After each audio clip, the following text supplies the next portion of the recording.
Bonsoir très chers téléspectateurs, j'espère que vous portez bien. Comme promis, nous voilà aujourd'hui. Le frère Bright sera l'auditionneur pour vous présenter la relation qu'il y a entre les peuples, ou plutôt les nations d'aujourd'hui et la nation d'Israël. Donc, le frère Bright, nous sommes à vous. Bonsoir frère Samuel, j'espère que tu te portes bien. À merveille. Aujourd'hui, nous allons continuer.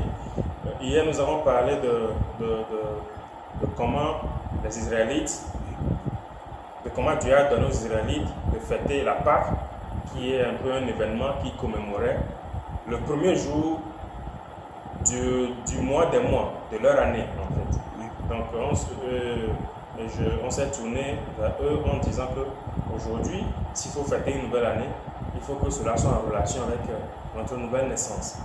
Donc du coup, on s'est posé la question, beaucoup de personnes nous ont écrit, nous posant la question de savoir quelle relation y a-t-il entre nous et le peuple d'Israël. Donc il faudrait un peu clarifier cela. Israël, on le sait tous, c'est une nation qui se situe vers le sud-ouest asiatique, donc dans le Moyen-Orient. Mais en quoi est-ce que Israël est important pour nous? Pourquoi doit-on connaître Israël mieux que l'histoire de notre propre pays? On va retourner dès le début de la Bible, dans l'Ancien Testament. D'abord, où est-ce qu'on peut connaître Dieu? Où est-ce qu'on peut connaître Dieu? Il faut le savoir. Dieu ne peut pas être connu juste en regardant dans l'air. Bien sûr, dans le livre de Romains 1:20, il a dit qu'en regardant toute la création, on peut savoir, on peut connaître la puissance de Dieu, on peut savoir que derrière toute cette beauté-là, toute cette merveille, il y a un créateur. Mais pour rentrer dans la connaissance de Dieu en profondeur, il faut que nous nous rapprochions de la Bible. La Bible veut dire livre. Et la Bible vient du latin biblia, qui veut dire livre. C'est pour cela que souvent on écrit sur la Bible la Sainte Bible, qui veut dire le Saint Livre, qui contient la parole de Dieu. Dieu nous a légué un héritage afin qu'à travers ces choses-là, cet héritage-là qui est sa parole, on puisse connaître tout ce qu'il a fait dès le début et tout ce qu'il fera à la fin, qui n'est pas encore là. Dans Genèse 1:1, il a dit qu'au commencement, Dieu créa les cieux et la terre. Et dans Genèse 1:26, il a dit que Dieu a dit, faisons l'homme à notre image, à notre ressemblance. Et l'histoire de la création continue dans Genèse 2. Et dans Genèse 3, Dieu a donné un commandement, une loi aux hommes qu'il a créés, à Adam et Ève. Et il leur a dit de manger de tous les fruits, mais du fruit de l'arbre qui est au milieu, n'en mangez pas. Au cas où vous le mangeriez, vous mourrez certainement. Et ils ont été trompés par le serpent et finalement, ils ont mangé du fruit. Ils se sont retrouvés nus et ils se sont retrouvés éloignés de Dieu. Et c'est là qu'on dit que l'homme est mort. Parce que la mort veut dire en fait séparation. L'origine du mot mort veut dire séparation. Donc l'homme a été séparé de son créateur. Du coup, il est mort pour son créateur. Il n'existe plus pour son créateur. Dieu n'a plus de relation avec l'homme depuis ce jour-là. Et Dieu a ainsi mis l'homme hors du jardin d'Éden, parce que le jardin d'Éden n'avait plus de raison d'être. Le jardin a été créé pour accueillir l'homme, le mettre dans de bonnes conditions. Oui. Mais puisque Dieu ne peut plus communier avec l'homme, il a fallu que l'homme soit mis dehors, le jardin d'Éden détruit. Et l'histoire de l'humanité a commencé. Adam a eu 2 enfants, Caïn et Abel. Caïn tua Abel, on ne va pas rentrer dans les détails. Et après, Caïn aussi fut chassé loin d'Adam. Et Adam et Ève eurent un autre fils, Seth. Et par Seth, l'histoire de l'humanité a encore commencé. Et dans Genèse 5, on peut voir la postérité de Genèse 5, verset 1 dit, voici le livre de la postérité d'Adam. Lorsque Dieu créa l'homme, il le fit à la ressemblance de Dieu. Oui. Et le verset 3 dit et il lui donna le nom de Seth, l'autre fils que Adam et Ève ont eu. Et le dernier verset du chapitre 5 dit, Noé, âgé de 500 ans, engendra Sem, Cham et Japheth. C'est-à-dire que Noé est le descendant de l'arrière-petit-fils de qui? De Seth, qui est le fils d'Adam et Ève, les premiers hommes. On voit la relation là tout de suite. Et au temps de Noé dans Genèse 6, on peut voir que Dieu a détruit l'humanité par un grand déluge. L'eau est tombée sur la terre pendant 40 jours, 40 nuits. Et cette eau-là est restée sur la terre pendant près de 377 jours, quand on calcule selon les données que nous avons de la Bible. Et seulement 8 personnes, Noé, sa femme, ses 3 ans, ses 3 fils et leurs femmes, ont été sauvés de ce grand déluge-là. Et après cela, après eux, l'histoire de l'humanité a encore continué. Et on peut voir dans Genèse 6, on peut voir ça dans Genèse 6, 7, 8 et 10. Chapitre 10, verset 1 dit ceci. Voici la postérité des fils de Noé, Sem, Cham et Japheth. Il leur naquit des fils après le déluge. Donc ils ont tous eu des descendants après le déluge et ils se sont encore éparpillés sur toute la surface de la terre. Le verset 32 du chapitre 10 dit ceci.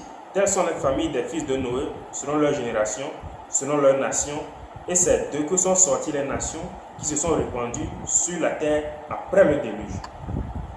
Dieu a voulu purifier la terre de la méchanceté de l'homme, mais avec l'eau, le déluge, mais cela n'a pas vraiment marché parce que cette même méchanceté-là est revenue juste après le déluge par Noé, maudissant son fils pour avoir mangé le fruit de la vigne. Et si on réfléchit bien, on peut voir une certaine chose qui se répète. Adam a mangé d'un fruit et le péché est venu.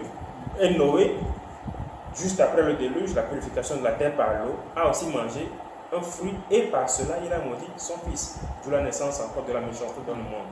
Du coup, il fallait que Dieu remette encore un plan sur pied pour purifier une fois pour toutes l'humanité. Et qu'est-ce qu'il a fait? Dans Genèse 12, il a choisi un homme, Abraham. Et Abraham est l'arrière-petit-fils aussi de Noé, descendant de Sem, enfant de Noé. Et il a choisi Abraham. Abraham vivait en Babylone, ou dans les Chaldées. Et il a dit à Abraham, quitte la maison de ton père et va dans le pays que je te montrerai. Donc Abraham a pris le long du fleuve Euphrate jusqu'à ce qu'on appelle Charan qui est de l'autre côté du fleuve Euphrate. Et là-bas, son père, le père d'Abraham, est mort. Et Dieu a encore renouvelé son appel à Abraham, à Charan. Il lui a dit, quitte là-bas. Et Abraham a traversé l'Euphrate pour descendre à Canaan, qui est l'actuel Israël. C'est pour cela qu'Abraham était appelé l'Hébreu. Hébreu veut dire en fait celui qui vient de l'autre côté du fleuve. C'est pour cela que les Israéliens sont appelés des Hébreux. Parce qu'ils sont descendants d'un Hébreu qui veut dire qu'ils sont descendants de quelqu'un qui vient de l'autre côté du fleuve, Euphrate, pour être plus précis. Et dans Genèse, Matthieu chapitre 1, tout le chapitre, on peut voir qu'il est dit là-bas, il a été montré là-bas que les Israéliens descendent d'Abraham. C'est-à-dire, Abraham engendra Isaac, Isaac engendra Jacob, Jacob engendra Judas et ses frères. Et Judas et ses frères, les 12, en plus de Jacob, ils étaient au nombre de 70 personnes. Ils sont rentrés en Égypte et ils sont sortis après l'esclavage au nombre de 600 000 hommes et enfants non compris. Ils sont sortis en tant que nation d'Israël. Maintenant, en quoi est-ce que Israël est important pour nous aujourd'hui? Ce n'est qu'une nation parmi tant d'autres. Pourquoi est-ce que Israël est important? D'abord, dans Deutéronome, avant d'aller là-bas, je voudrais vous faire savoir que Israël est situé à côté du fleuve Méditerranée. Qu'est-ce que ça veut dire?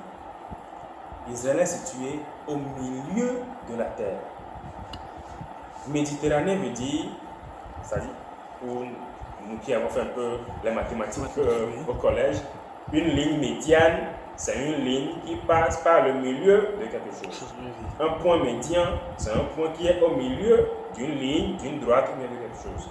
Donc la Méditerranée, ça vient du latin en fait. Méditerra. Médi, milieu, terra, terre. Le milieu de la terre. La mer Méditerranée, c'est une mer qui est située au milieu de la terre. Et Israël est juste à côté de cette mer-là. Donc Israël, la terre d'Israël est située au milieu de la terre. C'est pour cela que Dieu a appelé Abraham, qui vivait à l'est, à Babylone, pour qu'il se déplace sur Canaan, le milieu de la terre. Parce que là, toutes les nations auront leurs yeux sur lui. Parce que Dieu va prendre Abraham et le peuple qui va sortir de lui, Israël, comme témoin. Jésus a dit que cela ne sert à rien d'allumer une lampe et de le mettre sous un boisseau, sous une tente. Il faut mettre la lampe sur la table afin qu'elle puisse éclairer toute la maison. Donc il faut que Dieu mette un peuple qu'il s'est choisi au milieu de la terre pour que ce peuple-là serve de témoin, de lumière pour toutes les autres nations sur la terre. Dieu a un plan pour sauver l'humanité, de la déchéance, de la chute dans le péché depuis Adam. Dieu n'est pas un magicien. La Bible ne nous montre pas que Dieu est un magicien, mais Dieu a un plan qu'il suit scrupuleusement. Un plan qu'il a révélé à ses apôtres, à ses prophètes dans l'Ancien Testament. Et Israël aussi a été choisi, non pas parce qu'Israël était le plus fort de tous les peuples, parce qu'il y avait Babylone, il y avait Égypte, il y avait la Grèce, autres là qui étaient bien plus puissants, il y avait les Acadiens bien avant eux. Oui. Mais Israël a été choisi pourquoi? Parce qu'il était le plus faible des nations. Dieu a choisi la plus faible des nations pour en faire son témoin dans ce monde. On peut voir ça dans Deutéronome chapitre 7. Oui. Verset 7. Enfin, Deutéronome 7, 7. Ça dit ceci. Ce n'est point parce que vous surpassez en nombre tous les peuples que l'Éternel s'est attaché à vous et qu'il vous a choisi. Car vous êtes le moindre de tous les peuples. En fait, il rappelait ça aux Israélites pour qu'eux aussi ne se gonflent pas d'orgueil. C'est parce qu'ils sont le moindre de tous les peuples que Dieu les a choisis pour en faire son témoin. Comment est-ce qu'on peut connaître le caractère de Dieu? C'est-à-dire, on peut connaître le caractère de quelqu'un en le voyant faire, et en l'ayant vu faire. Sinon, on ne peut pas vraiment connaître la personne. Il faut que la personne ait posé des actions, et à travers ces actions, on peut dire que telle personne est ceci, telle personne là est ça. Et Dieu aussi a choisi cette nation-là, il se l'est approprié, et à travers sa relation avec cette nation-là, on peut découvrir qui est Dieu, comment est-ce qu'il agit, quels sont ses plans. C'est en cela seul que Israël est important. Parce qu'à travers la relation entre Israël et Dieu, on peut découvrir le plan de Dieu, on peut découvrir le caractère de Dieu, la personnalité de Dieu. Pour toute l'humanité. Jean 1 dit, au commencement était la parole était avec Dieu, la parole était Dieu. Toutes choses ont été faites par elle, rien de ce qui a été fait n'a été fait sans elle. En elle était la vie, et la vie était la lumière des hommes. La lumière, lui, dans les ténèbres ne l'ont pas reçue. Il y a eu un homme envoyé de Dieu, son nom était Jean. Il n'était pas la lumière, mais il vint pour servir de témoin à la lumière. La lumière est venue chez les siens, mais les siens ne l'ont pas reçue. Les siens là, c'est qui? Israël. Et qui est cette lumière, qui est la parole? C'est Jésus. Jésus est venu chez les siens, parce que c'est Jésus, c'est Dieu qui a choisi Israël, n'est-ce pas? Oui. C'est Jésus, c'est Dieu qui a formé Israël comme peuple, n'est-ce pas? Jean 1 dit, au commencement était la parole était avec Dieu, la parole était Dieu. Et qui est la parole? Jésus. Jésus était Dieu, au ciel. Mais quand il est venu sous forme charnelle, en tant que Jésus sur cette terre, vers le peuple qu'il a lui-même formé, c'est-à-dire les siens ne l'ont pas reconnu en tant que leur créateur, en tant que leur Dieu, qui a toujours été avec eux. C'est comme cela Jean 1 dit, il est venu chez les siens ne l'ont pas reçu. Mais, à tous ceux qui l'ont reçu, à tous ceux qui croient en son nom, il leur a donné le pouvoir de devenir enfants de Dieu. Enfants de Dieu. Et ça, c'est le plan de Dieu. Dieu voulait sauver l'humanité qui est tombée dans la déchéance du péché, dans l'injustice, dans la méchanceté. Mais il fallait qu'il passe par un peuple. Du coup, il a choisi Abraham dès le début. Isaac, Jacob, Judas et ses frères, Israël. Et d'Israël maintenant, le Messie est venu. Le Christ, le sauveur de l'humanité, est venu. Pour sauver et les Juifs et toutes les autres nations. C'est en cela que Israël est important. Quiconque croit en la Bible ne peut se passer d'Israël. En étudiant scrupuleusement Israël, on connaîtra mieux Dieu, mieux son plan et mieux son sauveur. Dans Jean 4, le verset 22, je vais vérifier.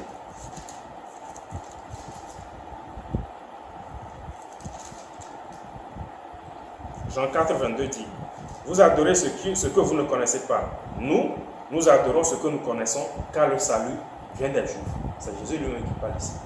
Le salut vient des Juifs. Parce que c'est à travers ce peuple-là que le salut a été manifesté. Qui est le salut? C'est Jésus. Jésus veut dire Yeshua, Dieu sauveur, le salut. Le salut vient des Juifs, Jésus vient des Juifs. Le sauveur de l'humanité vient des Juifs. Comment est-ce qu'on peut savoir que Jésus est le sauveur de l'humanité? On peut le voir dans Matthieu 1. Matthieu 1, verset 28, non. Matthieu 1, 21. Ça dit, elle enfantera un fils et tu lui donneras le nom de Jésus. C'est lui qui sauvera son peuple de ses péchés. C'est ça la mission de Jésus. Sauver son peuple de ses péchés. Et l'apôtre Paul a dit, le salut pour les Juifs d'abord et pour les païens. Le salut pour les Juifs d'abord, pour le peuple avec lequel Dieu a travaillé, avec lequel le peuple dont Dieu s'est servi comme témoin pour toute l'humanité d'abord et pour les païens. C'est pour cela que Jésus est venu en Israël. Les apôtres, les 3000 personnes converties le jour, ou bien sauvées le jour de la Pentecôte, étaient tous des Juifs. Et c'est à partir de l'apôtre Paul maintenant que Jésus lui-même s'est choisi, que l'évangile a été propagé vers les autres nations. C'est pour cela que nous devons connaître exactement Israël. Et Romains 15, 4 nous dit que ces choses-là ont été écrites afin que nous ayons de l'espérance. L'espérance en le salut. C'est pour cela que l'histoire d'Israël a été écrite dans la Bible. On peut voir ça aussi dans 2 Corinthiens 10, le verset 11. Donc, quiconque aspire au salut, quiconque aspire à la connaissance de la vérité, doit étudier la Bible. Et ne doit pas négliger l'histoire d'Israël parce que c'est très important, car le salut vient des Juifs. Dans Luc 24, versets 27 et 44, Jésus a dit qu'il faut que ce qui est écrit de moi dans la loi de Moïse, les prophètes et les psaumes s'accomplissent. La loi, les prophètes et les psaumes, c'est quoi? C'est l'Ancien Testament. Et l'Ancien Testament, c'est la Bible de qui? C'est la Bible des Juifs. Et il faut que tout ce qui est écrit de Jésus dans cette Bible des Juifs-là s'accomplisse.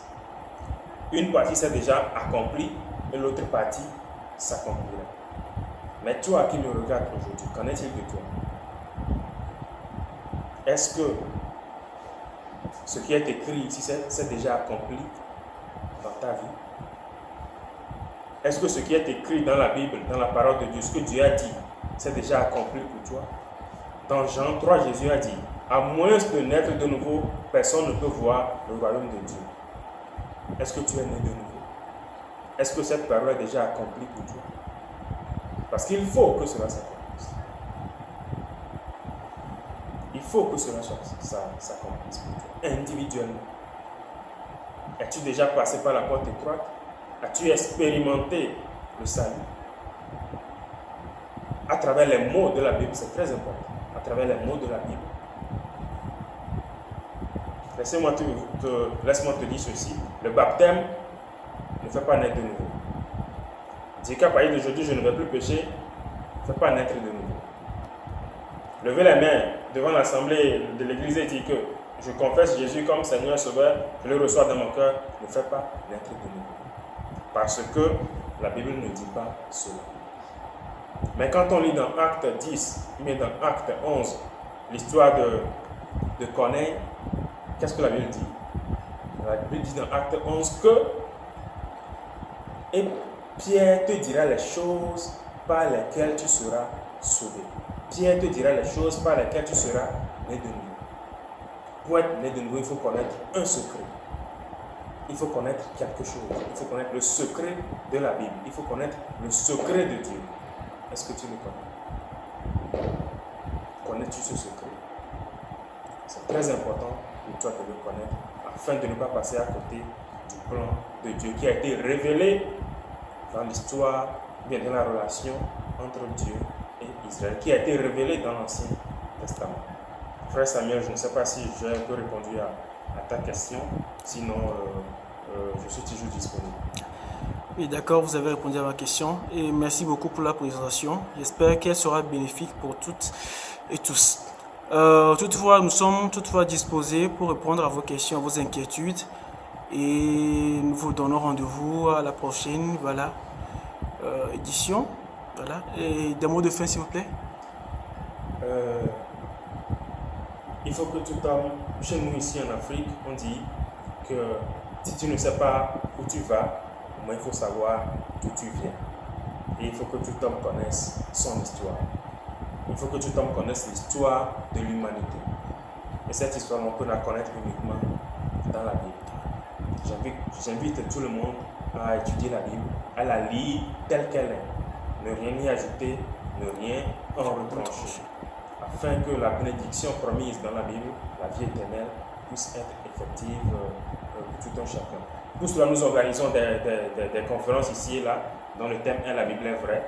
Et de temps en temps, lorsque ces conférences seront programmées, on vous le fera savoir afin que vous puissiez y participer. Et c'était la volonté de Dieu, que vous puissiez aussi expérimenter la nouvelle naissance à travers les mots de la Bible. Merci à vous. Merci encore et passez une bonne et excellente soirée à tous. Merci. Bye. À la prochaine.